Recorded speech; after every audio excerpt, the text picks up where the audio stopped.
5 ways to combat sales objections.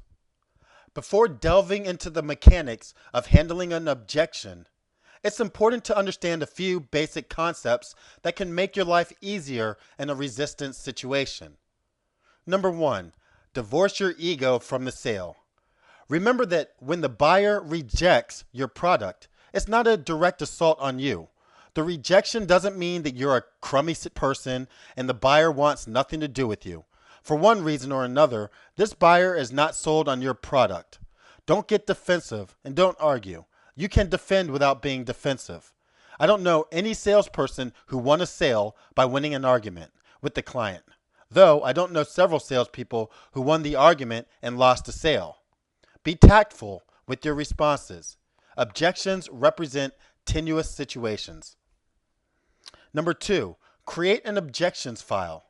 One way to be prepared for an objection is to have an objections file that contains potential responses to possible objections. Being prepared builds your self-confidence. Update your file regularly by adding new objections and responses. Review previously used responses and change the wording if appropriate. Why depend on your mind to store all this material? Number 3, anticipate objections in a positive way. They will happen. Facing resistance is an occupational hazard for salespeople, and there's no way to get around it. If you anticipate, not create objections, you are able to maintain a more positive mental attitude because these objections do not throw you off guard. You accept that they're going to happen, and you're ready to deal with them. Number 4, help your buyer save face. If the objection indicates that the buyer misunderstands what you've presented, give the buyer an opportunity to save face. You may even want to assume partial responsibility for the misunderstanding by saying, maybe I didn't explain this fully enough, or what if we go over a couple of things again? I could have missed something.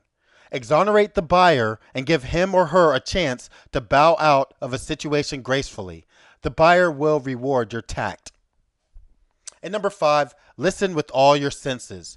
Be totally perceptive. Listen for what's being said as well as what's not being said.